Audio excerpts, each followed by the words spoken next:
My name is Guy Williams. I'm the judge of the 148th District Court.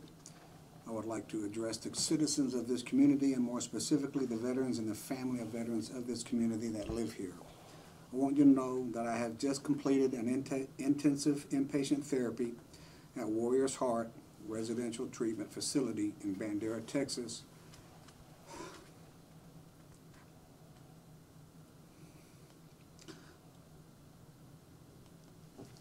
For severe PTSD,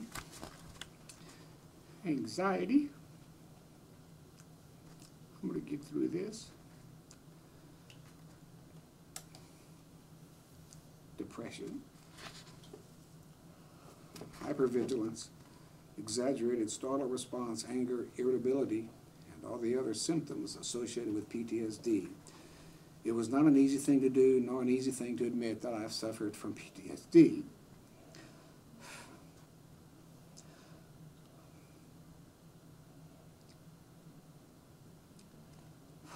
I've suffered from PTSD for a very long time. The daily pain, anxiety, sleepless nights, and trauma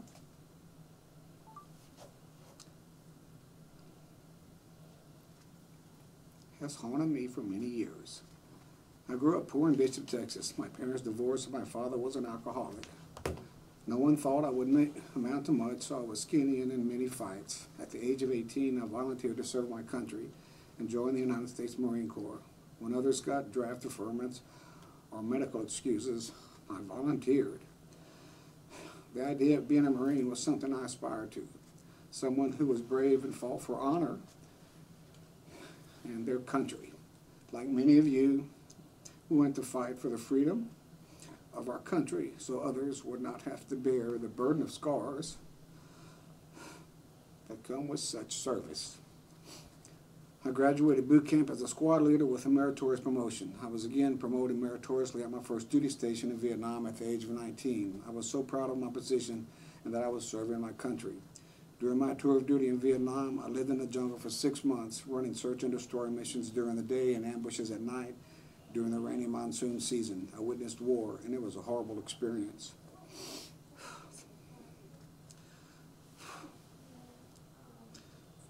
The many scars I suffered are those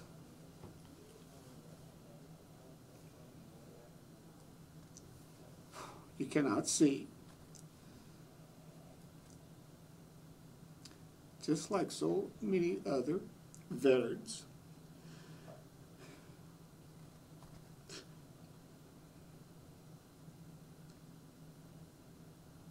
We did not dwell. Talk about those experiences. I'm sorry, I'll get through this in a second, I think. I received a Purple Heart for wounds received in combat. I still carry the piece of shrapnel in my chest from a hand grenade that exploded during an ambush in the jungle on our squad. But like many so others, the Purple Heart Medal is just a symbol of the deep emotional and mental scars that each veteran carries on a daily basis, unseen and misunderstood by those that have never served. When I return from combat, I still suffer from hypervigilance and extreme exaggerated startle response, along with all the symptoms of PTSD, anger, anxiety, and depression. Like many veterans, I try to cope with this problem the best I could by working hard and trying to achieve the American dream, but each day, that dream returned a nightmare with sleepless nights,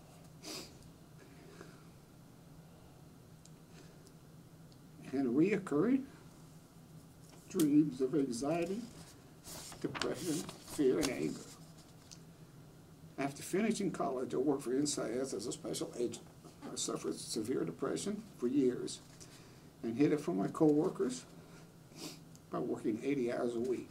Working hard kept me from thinking and facing my demons.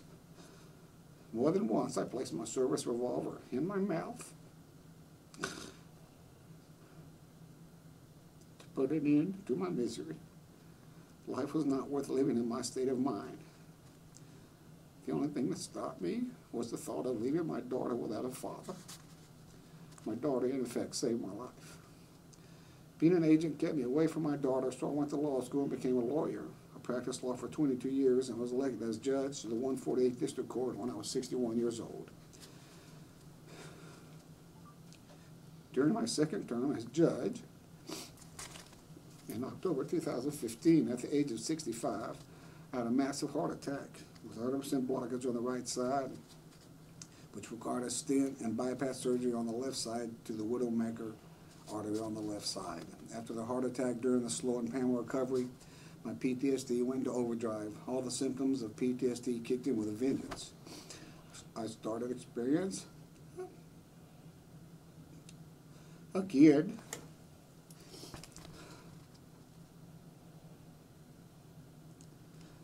the violent nightmares, hypervigilance, paranoia, anger, anxiety, and depression. I felt so unsafe and vulnerable that I bought handguns for each room in the house, and they're all cocked and loaded. I carried a weapon on me at all times, sometimes 2 weapons, and 3 weapons in my car, in the console, glove box, and trunk.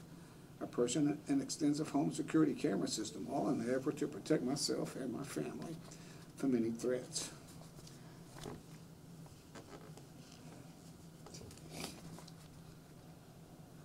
For the first time in my life, I began drinking to cope. As a consequence, I had scrapes with the law, disappointed myself, my wife, my family, friends, co-workers, and the judiciary. To all those I offended during this time, I offer my sincere and humble apology, and I ask for forgiveness. I never meant to hurt anyone. Even after 6 weeks of intensive inpatient therapy at Warrior's Heart, I still experience complex PTSD. I struggle day to day to fight the demons in my head. It is a constant battle with myself. All the counselors agree I have the worst case of PTSD and anger issues they have ever seen. I will have PTSD for the rest of my life. There is no cure, only coping skills. So I ask for patience and understanding for all those whom I come in contact. It is still hard to feel good about myself after the damage I have done. I feel like all my years of honor and hard work have been destroyed. So again, I offer my deepest apology to all those I've offended and hurt by my actions. While I was in treatment, I met so many veterans, male and females, who are suffering as well. The extent of the pain and devastation that combat inflicts on a person's mind and soul cannot be fully appreciated or understood by those who have not served in combat. I have had the honor to meet one brave man in particular.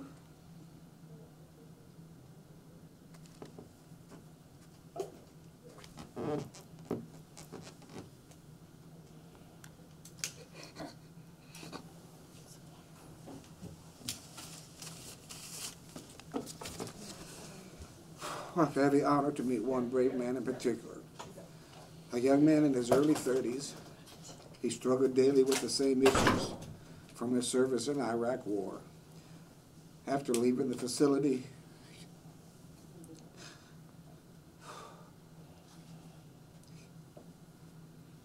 he took his own life. Because you never know when the pain is going to come flashing back.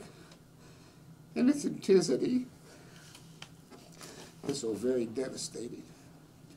My experiences I share because I know there are other veterans out there that served in Vietnam, the Gulf Wars, and in conflict war zones that are suffering too. It is hard to ask for help because of the shame and label people associate with such a medical condition. But I ask that you look at me, and if I can seek help, so can you. It takes a lot of courage, but you owe it to yourself and to your family as well. Our civilian citizens owe it to you and your family to provide you with a place to heal and the opportunity to be whole again. PTSD is a serious illness that will plague you for your entire life if you do not seek help now. So I want to thank each of you who have served our country and ask that you seek the help you so rightly deserve. I have no reason to tell you all this. I ask for no favor from my statement, but I have learned that I can explain why I behave the way that I have. I can hope that somewhere, some veterans listen to my story and knows that they are not alone. If I can take my experiences from those of shame and dishonor and help someone else, I will again feel that I have helped my fellow veterans. Thank you.